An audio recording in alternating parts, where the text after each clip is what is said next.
तो इसी के साथ ही हमारा दूसरा टॉपिक ये है कि जैसे हमने देख लिया कि अगर आप इलेक्ट्रिक के अंदर डाइपोल मोमेंट को प्लेस करते हैं तो वो उसको उसमें टर्न इंट्रोड्यूस करता है, उसमें रोटेशन इंट्रोड्यूस करता है, उसमें टॉर्क इंट्रोड्यूस होता है। तो अब अगर आप खुद से उसको रोटेट करना चाहें डाइपोल मोमेंट को, लेट्स से डाइपोल मोमेंट की जो इनिशियल कॉन्फ़िगरेशन है अ, वो है ये ये मेरे पास इनिशियल कॉन्फ़िगरेशन है और आप इसको इस कॉन्फ़िगरेशन में लेके जाना चाहते हैं। ठीक। तो जो इनिशियल एंगल है लेट्स से वो आपके पास है ये थीटा आई, और फाइनल एंगल है हमारे पास थीटा एफ। ठीक। तो इस डाइपोल मोमेंट को, अगर यही कॉन्फ़िगरेशन है, इसको अगर आप रोटेट करना चाहें तो आपको एनर्जी इसमें रिड्यूस करनी पड़ेगी, इसमें वर्क डन करना पड़ेगा। ये देखें यहाँ पे इस चार्ज पे फोर्स इस तरफ अप्लाई हो रही है और इस चार्ज पे इस तरफ फोर्स अप्लाई हो रही है। तो आपको इसको रोटेट करने के लिए, मोड़ने के लिए, आप समझें कि इसको रबड़ लगे हुए हैं। अगर आप एक पेंसिल रख दें यहाँ पे, और यहाँ पर भी रबड़ आपके पास हो, और यहाँ पर भी कोई चीज़ अटैच हो, रबड़ चूस हो, तो रब या फिर कोई और किसी और तरीके से आप यहाँ पे फोर्स अप्लाई करो, तो आप अगर इसको रोटेट करते हैं, टर्न करते हैं, तो आप देखें कि आपको यहाँ पे फोर्स लगानी पड़ेगी, आपको यहाँ पे वर्क डन करना पड़ेगा। तो वर्क डन आपको इसको टर्न करने के लिए इतने एंगल से ये इतना वर्क डन आपको करना पड़ेगा। तो ये टर्निंग है, ये आपका थीटा है, जो आपका इन दोनों का पोटेंशियल डिफरेंस है, वो है डी। पोटेंशियल डिफरेंस नहीं, ये डिस्प्लेसमेंट है, एंगुलर डिस्प्लेसमेंट हमारे पास डी थीटा, और यहाँ पे टाउ। इतना वर्क डन आपको इस पे करना पड़ेगा। तो अब अगर आपके पास इसके दरम्यान में जो टॉर्क है वो अ, इसको पैचेस में गिरा आप कर लें, पैचेस में, स्मॉल पैचेस में, अगर आप डी थीटा जो है स्मॉल है, तो अगर आपके पास ये ज़्यादा आपने रोटेशन करनी है, यहाँ से यहाँ तक लेके जाना है, तो आप इनको स्मॉल पैचेस में डिवाइड कर लें। तो ये पहले हमारे पास यहाँ पे आ जाएगा, वर्क डन मैं कैलकुलेट करूँगा यहाँ से यहाँ तक के वेक्टर लेके जाने के लिए, फिर मैं यहाँ से यहाँ तक का वेक्टर लेके जाने के लिए, फिर यहाँ से यहाँ तक का। तो ये स्मॉल वर्क डन्स हैं, वो डी डब्ल्यूज हैं। ठीक है, स्मॉल वर्क डन्स हैं। तो ये फिर यहाँ पे होगा नेक्स्ट यहाँ तक के रोटेट करने के लिए, तो ये डी थीटाज हैं दरम्यान में, ये उसके कॉरस्पॉन्डिंग डी डब्ल्यूज हैं। तो टोटल अगर मुझे वर्क डन चाहिए यहाँ से इस इनिशियल कॉन्फ़िगरेशन से फाइनल में लेके जाने के लिए, मुझे थीटा से आई से थीटा एफ तक डी डब्ल्यू को इंटीग्रेट करना होगा। तो सारे जो वर्क डन होंगे इन स्मॉल रोटेशन को करने के लिए जो हुए हैं, उनको मुझे ऐड करना पड़ेगा, theta I to theta F D W.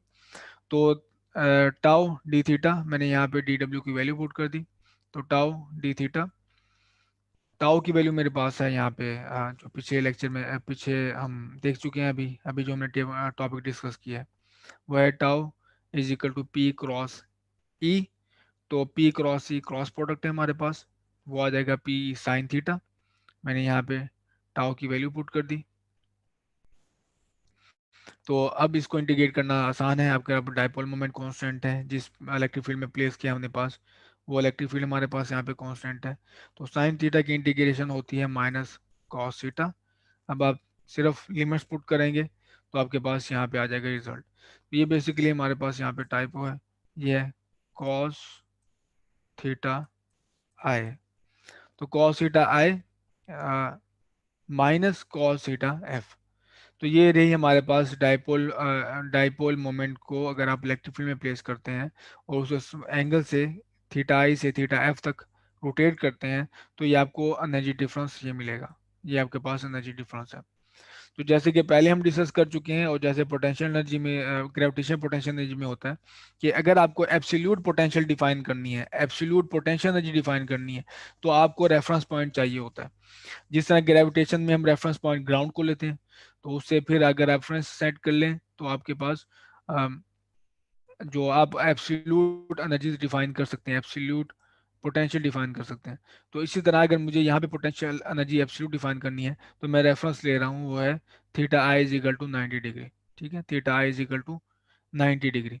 तो थीटा आई को मैं 90 डिग्री पुट कर दिया यहाँ पे, जैसे मैंने बताई है थीटा कॉस थीटा आई है, तो यहाँ पे 90 डिग्री आ जाएगा, ये हमारे पास हो जाएगा ज़ीरो।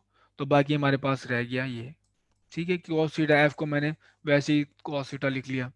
क्योंकि आई और एफ तुम तब लिख रहे थे जब दो चीज़ों में डिफरेंशिएट करना था, लेकिन जब एक चीज़ आपके पास रही नहीं है तो आप थीटा एफ को थीटा पुट करते हैं तो कोई मसला नहीं है। तो रिजल्ट हुआ रेफरेंस सेट करने के बाद कि इनिशियल जो मैंने कॉन्फ़िगरेशन ली है थी इसकी डाइपोल मोमेंट की, वो ये है exactly perpendicular to the electric field, क्योंकि मैं जो एंगल मेजर कर रहा था इलेक्ट्रिक फील्ड की रिस्पेक्ट से, तो ये मेरे पास इलेक्ट्रिक फील्ड है, तो ये मेरे पास डाइपोल मोमेंट बिल्कुल परपेंडिकुलर है, इनिशियल कॉन्फ़िगरेशन मैंने ली है, तो ये मेरा रेफरेंस सेट किया मैंने। अब इस रेफरेंस सेट करने के बाद मेरे पास जो पोटेंशियल एनर्जी है वो इक्वल टू है minus P E cos theta.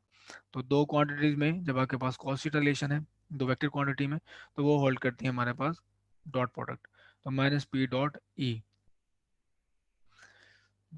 और जैसे मैंने आपको बताया कि आपके पास पोटेंशियल एनर्जी का रेफरेंस हमने वैसे ही सेट किया है बिल्कुल जैसे आप ग्रेविटेशन पोटेंशियल एनर्जी में हाइट के लिए रेफरेंस सेट करते हैं, कि आप क्या बताते हैं कि जो भी मैं आप हाइट्स मेजर करूंगा वो इस ग्राउंड से मेजर करूंगा, इस फ्लोर से मेजर करूंगा, इस सेकंड फ्लोर से मेजर करूंगा। तो बिल्कुल यहाँ पे जो एच ग्रेविटेशन पोटेंशियल एनर्जी में रोल प्ले करता है, थीटा यहाँ पे वही रोल प्ले कर रहा है। तो अभी तक की डिस्कशन को अगर मैं समराइज कर दूं तो हमारे पास मैंने आपको बताया कि कैपेसिटेंस इंक्रीज होती है डाइलेक्ट्रिक के प्लेस करने से, वो है kappa time. Potential difference decrease होगा V naught divide by kappa. और अगर आप एक इलेक्ट्रिक डाइपोल को प्लेस करते हैं इलेक्ट्रिक फील्ड में, यूनिफॉर्म इलेक्ट्रिक फील्ड में, तो उसमें टॉर्क इंट्रोड्यूस होता है, और टॉर्क इज इक्वल टू है पी क्रॉस ई। और उसकी एनर्जी होती है, एक रेफरेंस अगर आप सेट कर दें तो वो है पी डॉट ई। ठीक है, ऊपर क्रॉस प्रोडक्ट है और नीचे हमारे पास है डॉट प्रोडक्ट।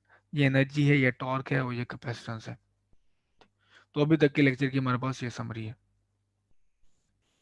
तो यहाँ पे नेगेटिव जो इंट्रोड्यूस हुआ है उसकी वजह ये है कि आप अगर इसको एंटी लाइन करते हैं, anti line to the opposite to the electric field, तो आपको वर्क डन करना पड़ेगा। यहाँ पे अगर आप इसको देखें, यहाँ पे इस तरफ रोटेट करते हैं तो आपको वर्क डन करना पड़ेगा।